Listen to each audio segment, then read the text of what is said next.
You're listening to KBR Prime, podcast for curious mind. Enjoy. Impian saya tuh kepingin Indonesia tuh bersih. Situ dah rangkumannya. Karena saya sungkan pergi kemana-mana. Profesor yang datang ke kita, lihat sungainya, this is not river, this is sewage. Saya mau ngomong apa lagi? Ya udah saya diam aja. Malah pernah ada profesor cewek dari Taiwan. Kebetulan kita jalan-jalan keliling Surabaya. Waktu itu yang nemenin saya dengan Pak Suryadi. Mungkin Pak Suryadi itu maksudnya bergurau. Oh ini dari river ini. Itu yang ke tap water. Ke hotel-hotel semua juga dari river ini. Ketakutan loh profesornya. Sampai beli air minum botolan itu yang besar-besar. Dipakai buat cuci muka, buat sikat gigi. Anda sedang mendengarkan Sains Sekitar Kita, dipersembahkan oleh The Conversation Indonesia dan KBR. Halo, kita ketemu lagi di Sains Sekitar Kita. Kita sekarang udah di episode ketiga dan kita masih membahas tentang para peneliti di Indonesia dan hasil penelitian mereka yang luar biasa. Seperti biasa, saya nggak sendirian nih, karena saya selalu ditemenin sama Lutfi dari The Conversation Indonesia. Hai Lutfi. Halo Naomi, senang banget ya kita udah masuk ke episode 3. Dan di episode ini kita akan ngobrol bersama Dr. Felicia Sutarjo, panggilannya Bu Feli, seorang peneliti dari Surabaya. Dan dia ini seorang chemist atau ahli kimia ya. Dia ini menemukan suatu metode yang sangat powerful untuk membersihkan air limbah. Sounds cool, gimana tuh caranya? Sabar, nanti kita bahas. Tapi sebelumnya saya mau ngenalin dulu nih siapa sih sebenarnya Dr. Feli itu. Jadi Dr. Felicia Sutarjo sendiri adalah seorang doktor teknik kimia dengan fokus ke pengolahan air limbah. Sekarang dia di Universitas Widya Mandala Surabaya. Dan Dr. Feli ini menemukan satu metode untuk membersihkan air limbah. Dan menurutku ini keren banget Naomi. Karena dia bisa nemuin suatu metode yang mengubah air limbah itu ke tekanan tinggi, hampir kayak jadi gas gitu, dan mengekstrak racunnya hanya dalam waktu 15 menit saja. Padahal sebelumnya tuh butuh waktu hampir 2 bulan gitu. Nah ini yang akan kita bahas di episode kali ini. Wow, dan di setiap episode di Sains Sekitar Kita, aku selalu penasaran sama background atau apa sih yang melatar belakangi minat atau temuan peneliti yang kita bahas gitu kan. Kalau Dr. Feli, apa nih yang ngebuat dia jadi tertarik menciptakan metode untuk membersihkan air limbah? Ada cerita menarik yang memicu beliau menekuni di bidang ini. Jadi dulu Dr. Feli ini tinggal di dekat sungai, tapi zaman itu masih bersih ya. Waktu itu Surabaya dipimpin Wali Kota Purnomo Kasidi yang menjabat dari 84 sampai 94 kalau nggak salah. Waktu kecil Dr. Feli ini suka cari-cari ikan di sungai waktu masih bersih ya. Bahkan beberapa orang saking bersihnya orang tuh suka canoeing di sana pakai kapal gitu ya. Tapi semua berubah sejak negara api menyerang. Seiring dengan waktu itu berubah. Waktu saya agak besar, di dekat dulu kan industri nggak dikelompokkan ya, nggak ada area industri dimanapun bisa buka pabrik. Saya ingat di Keputaran itu ada pabrik, saya lupa pabrik apa. Cuman saya ingatnya gini, setiap periode tertentu itu pasti banyak ikannya itu dying. Waktu itu sih saya mikirnya, kok hebat ya, kok ada ikan di permukaan. Emang kenapa gitu loh. Wah ini enak ya, orang bisa ngambilin ikan langsung. Pikiran saya sebagai anak kecil, masih SD kelas 2, kelas 3. Terus habis gitu papa saya ngomong, enggak itu loh pabrik itu buang air beracunnya. Jadinya kayak gitu. Loh kalau ini ikan-ikan ini seperti ini kan berarti dia kena racun gitu loh. Terus saya waktu itu, waduh kan ya bahaya ya. Oh begitu, ternyata cerita masa kecil yang motivasi Dr. Felicia untuk nekunin ilmu tentang zat-zat kimia beracun ya. Bahkan sampai getol bikin penelitian soal cara mengolah limbah. Nah nggak cuma itu aja Naomi, saat Dr. Feli ini udah jadi akademisi, ada satu momen yang bikin dia semakin tertantang untuk menemukan metode baru pengolahan limbah. Jadi ceritanya waktu itu, Dr. Felicia bareng supervisornya ya, Prof. Suryadi, lagi nemenin suatu profesor dari Taiwan melihat kondisi sungai di Surabaya, di Indonesia waktu itu. Impian saya tuh kepingin Indonesia tuh bersih. Situ dah rangkumannya. Karena saya sungkan pergi kemana-mana. Profesor yang datang ke kita, lihat sungainya, this is not river, this is sewage. Saya mau ngomong apa lagi? Ya udah saya diam aja. Malah pernah ada profesor cewek dari Taiwan. kebetulan kita jalan-jalan keliling Surabaya. Waktu itu yang nemenin saya dengan Pak Suryadi. Mungkin Pak Suryadi itu maksudnya bergurau. Oh ini dari river ini, itu yang ke tap water, ke hotel-hotel semua juga dari river ini. Ketakutan loh profesornya. Sampai beli air minum botolan itu yang besar-besar dipakai buat cuci muka, buat sikat gigi. Entah mandi juga atau enggak saya nggak tahu. Oh, got the point. Jadi ceritanya Dr. Felicia itu rada malu gitu ya pas ngelihat kondisi pencemaran sungai di Indonesia. Beliau itu kan sebagai akademisi atau peneliti kayak dipecut untuk cari solusinya juga kan ya? Iya benar banget Naomi. Sampai waktu dia akhirnya balik dari studiesnya waktu S2, dia ditunjuk jadi point person atau kayak orang yang in charge di universitasnya untuk komunikasi dengan pihak industri. Lutfi, aku sempat dengar kalau Dr. Felicia itu pernah dapat tantangan ngubah air super beracun jadi jernih. Itu benar gak sih? Terus ceritanya tuh kayak gimana ya? Bener banget Naomi. Jadi suatu hari beliau didatangi oleh sebuah perusahaan produk elektronik, nggak bisa disebut di sini ya namanya. Mereka punya problem gitu. Jadi kalau misalnya dalam pembuangan air limbah itu ada suatu unit, suatu metrik namanya chemical oxygen demand (COD) kayak gitu. Itu tuh seberapa air limbah itu tuh bisa kayak ngikat makan oksigen di tempat yang baru dia di mana dirilis, entah itu di sungai atau di laut atau di mana kayak gitu. Jadi semakin tinggi semakin berbahaya buat lingkungannya.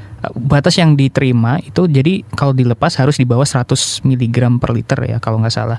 Nah proses baru dari perusahaan elektronik ini nyampe 7.000-an kayak gitu. Dan akhirnya Dr. Feli ini diminta menurunkan hingga ambang batas yang bisa diterima yaitu di bawah 100 mg per liter Mereka itu cuma tadi. satu, saya punya masalah nih COD-nya sekian nih. Gimana caranya saya bisa memenuhi ambang batas ini keluar ke sungai? Nggak tahu mau diapakan. Wow, kadar pencemarannya sampai 7.000. Itu sih bahaya banget lah ya untuk kesehatan sama lingkungan. Tapi kalau air yang udah terkontaminasi itu ikut keminum, bisa nimbulin penyakit juga kan ya, kayak diare, terus kolera, hepatitis, sampai penyakit kulit kalau kita terpapar gitu kan. Dan ekosistem sama kelangsungan hidup makhluk lain bakal keancam juga tuh kalau memang bisa dibilang kadar limbah setinggi itu mencemari sungai. Aku jadi pengen tahu sih, selama ini gimana sih cara perusahaan itu bisa ngolah limbahnya? Jadi selama ini tuh kalau aku kemarin habis ngobrol sama Dr. Feli ya, beliau menjelaskan di dalam wastewater treatment itu kurang lebih ada 3 jenis metode.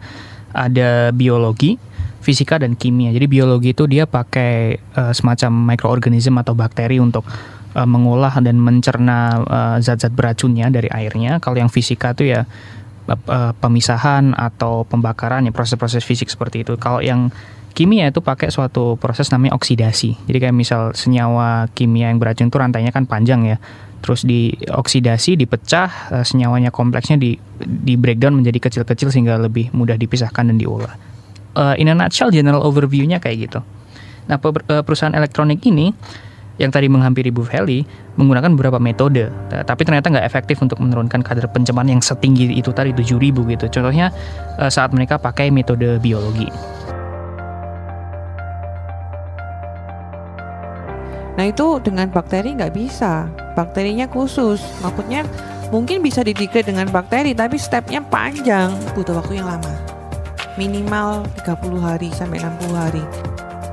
Jadi sebetulnya bisa sih dengan bakteri, cuman lama banget gitu. Bisa sekitar 60 hari untuk sekedar nurunin dari angka yang tinggi banget tadi 7.000 jadi di bawah 100. Oh, tapi kalau selain cara itu ada nggak cara lain yang pernah dilakuin? Sama hasilnya gimana kalau cara lain? Ya ada, tadi kan ada 3 metode umum itu ya. Nah perusahaan elektronik ini juga punya metode kimia. Jadi dioksidasi dengan zat namanya hidrogen peroksida, kemudian ada diproses lagi dengan sinar UV, kayak prosesnya rumit banget lah. Tapi tetap nggak ampuh gitu. Jadi itu dialirkan, dia ada peroxide-nya, ada UV light-nya, diolah di situ, keluar. Jadi misalnya COD, chemical oxygen demand-nya itu kadarnya itu sekitar 5.000. Dari instalasi itu dia bisa turun sekitar 1.500. Jadi 3.500, padahal batas aman yang diizinkan kurang dari 100. Selain itu, bermain dengan zat-zat yang UV reaktif itu juga bahaya sebagaimana yang akan diceritakan oleh Dr. Feli. Jadi tukangnya mereka itu sempat bersihin itu tangki, keluar siang kulitnya melepuh karena catnya itu UV reaktif. Wah, rumit ya. Pusing gak sih udah gonta-ganti metode tapi tetap gak berhasil. Aku jadi makin penasaran nih, gimana sampai akhirnya Dr. Felicia ini nemuin metode yang lebih jitu. Nanti sabar ya, kita break dulu sekarang. Anda sedang mendengarkan season kedua dari Sains Sekitar Kita. Jangan lupa untuk dengarkan season pertama dari Sains Sekitar Kita di KBR Prime dan juga platform podcast lainnya. Kamu masih dengerin Sains Sekitar Kita. Ada Naomi dan Lutfi juga dari TCID. Kita masih ngobrol bareng juga sama Dr. Felicia. Beliau adalah seorang peneliti dari Universitas Widya Mandala Surabaya. Dan kita lagi ngebahas tentang penanganan limbah dengan metode yang ditemuin sama Dr. Felicia. Pasti banyak ya yang penasaran banget sama ceritanya bagaimana Dr. Fel ini bisa menemukan metodenya. Aku sih iya, penasaran banget. Pasti melalui proses yang panjang banget kan ya? Ya bener banget Naomi. Kalau kata orang sih there is no shortcut to success ya. Of course. Jadi Dr. Fel ini harus ngelewatin trial error yang banyak yang berkali-kali gitu. Pertama, dia mau coba lihat apakah bisa improve proses biologinya dengan pencernaan bakteri tadi. Pakai berbagai macam, entah mikrobanya dari tanah lah apa, kita masukin, kita kasih nutrien, biarin tuh dia kerja. Waduh, masih tinggi, 5.000, 6.000 lah. Setelah dicoba ternyata nggak cukup berhasil. Jadi Dr. Feli nyoba lagi step kedua dengan metode kimia. Metode kimia tuh yang kayak gimana tuh maksudnya? Jadi kalau proses kimia sendiri, seperti yang aku sempat singgung sebelumnya ya, itu komponen beracunnya itu di breakdown menjadi komponen-komponen kimia yang lebih kecil lagi rantainya gitu. Kalau misalnya dibayangkan kayak rumus tulisan kimia kan apa-apa 2, 3, bla bla bla, OH, bla bla bla, kan panjang banget ya. Itu bisa di breakdown jadi yang lebih kecil sehingga lebih mudah diolah. Intinya kayak gitu sih. Tapi di sini beliau nyoba beberapa reagen kimia yang berbeda gitu. Reagen itu kayak mixture, campuran atau senyawa yang beda-beda gitu. Ada beberapa yang cukup umum ya, kayak misalnya formaldehid, amonia atau apa gitu. Ada juga reagen yang ditemuin oleh orang yang di custom gitu istilahnya.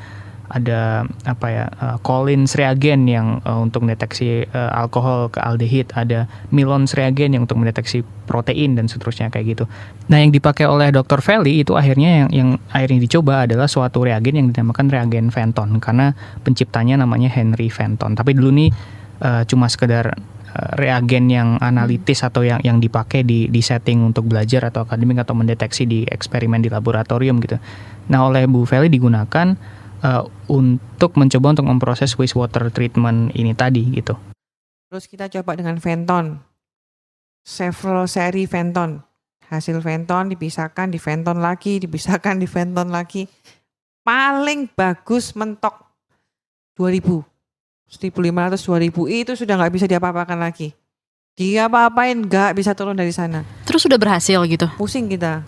Tentu belum ya Naomi ya, masih panjang prosesnya. Beliau coba lagi dan coba lagi, tapi beliau kepikiran gitu. Kalau misalnya mengubah metodenya itu masih susah, misalnya dari biologi terus jadi kimia tuh nggak bisa, gimana dia pikir kalau diutak-atik bentukan dari limbahnya gitu. Jadi kalau misalnya Naomi tahu perubahan fase, itu kan misalnya dari es kan padat ya, kemudian dipanasin 0 derajat jadi air, habis itu 100 derajat itu dipanasin jadi gas gitu kan, biasanya kan kayak gitu.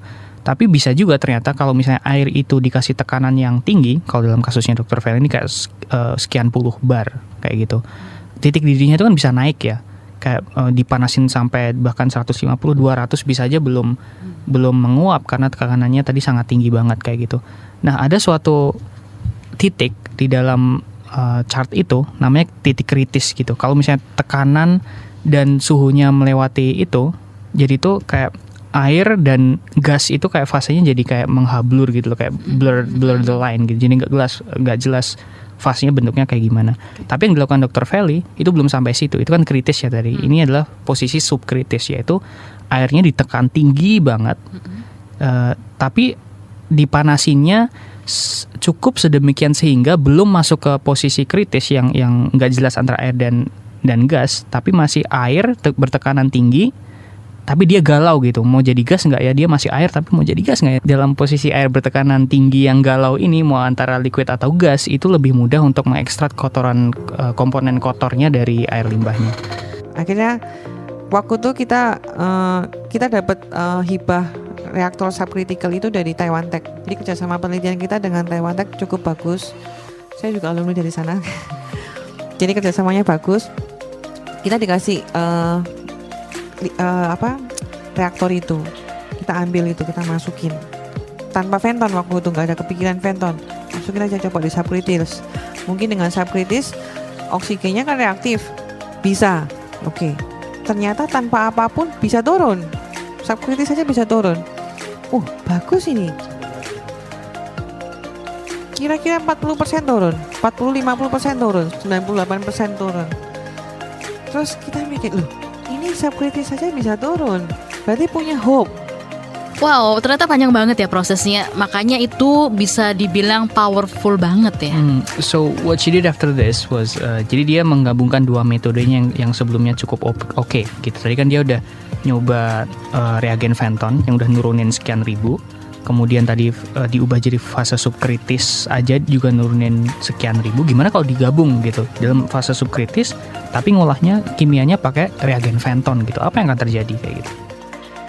Terus kita brainstorming, coba yuk kita kasih reagen Fenton. Nah itu kita play around dengan reagen Fenton, konsentrasinya berapa persen yang harus ditambahkan, sampai kita akhirnya dapat, sekian ini optimal, bisa 98% turun. Dan akhirnya setelah nemu ini, itu eureka moment bagi timnya Dr. Feli karena 3 hal penting. Yang pertama, ini adalah metode yang super powerful. Pasti yang masih powerful. So far yang kimia yang saya tahu ini kombinasi ini. Yang kedua, ini cuma butuh waktu 15 menit. Jadi 15 menit itu proses limbahnya di breakdown, dimana kalau dengan biologi mungkin butuh 60 hari. Yang ketiga, belum ada peneliti yang mencoba kombinasi metode ini sebelumnya. So far sampai saya apply patennya itu 2017-2018an. Prosesnya kan lama tuh. Belum waktu itu sih nggak ada. Terus jurnal penelitian Fenton banyak, tapi Fenton subcritical nggak ada. Wah, itu pasti jadi momen yang bisa dibilang sangat membanggakan ya. Apalagi setelah rangkaian panjang tahapan yang harus dilewatin. Tapi pertanyaan saya sebagai orang Indonesia, ya kan, di sini kan lagi zamannya dikit-dikit viral. Nah, kenapa sih Dr. Felicia yang udah nemuin sesuatu yang bisa dibilang monumental kayak gini, terus kenapa nggak diviralin gitu, nggak jadi seleb gitu? Tadi itu good question Naomi. Kalau kamu nanya seperti itu, jadi gini, masalahnya karena metode powerful ini ya walaupun ampuh, cuman masalahnya itu kalau di scale up ke instalasi skala industri yang ukuran device-nya tuh kayak gede, duitnya tuh butuh banyak banget. Second problem adalah scale up. Karena kalau skala kecil apapun possible lah. Scale up itu yang seninya yang nggak gampang. Oke, kita kan ada progress report. Jadi kita bawa ke sana, kita ngomong ini progresnya Pak. Seneng. Terus gimana Bu penerapannya? Nah ini. Second step, saya ngomong, saya akan bikin reaktor yang lebih besar. Nah di sana nanti kita uji coba lagi. Nah waktu bikin reaktor yang lebih besar, saya sih kepinginnya 10 kali lipat waktu itu 1 liter. Tapi kesulitan juga bikin reaktornya. Kan ke bengkel biasa gitu, bagaimana nyari solid steel, karena kan asam itu, nggak bisa pakai besi biasa. Solid steel harus ngelubangin bobot dan sebagainya, bikin sealnya. Waduh itu tantangan banget. Reaktornya memang tantangan terbesar. Perusahaan itu mundur di instalasinya. Karena instalasinya bukan hitungan ratusan juta. Reaktornya itu M. Yaitu tekanan. Yang tekanan tinggi itu yang jadi kuncinya. Karena kita beli yang subcritical itu reaktor kecil loh. Itu udah berapa ratus juta. Dan ada beberapa sebenarnya perusahaan yang approach beliau gitu. Tapi ya gitu, mereka minta specs yang membutuhkan development fund, uang yang timnya Bu Felicia tuh waktu itu nggak bisa menuhin gitu. Dengan perusahaan perusahaan Indonesia pun yang harganya masih mending itu tetap mikir-mikir karena saking butuh costnya gede banget. Waktu itu saya coba kontak beberapa perusahaan yang buat alat, itu cuma ada 1 atau 2 yang berani untuk kirim penawaran.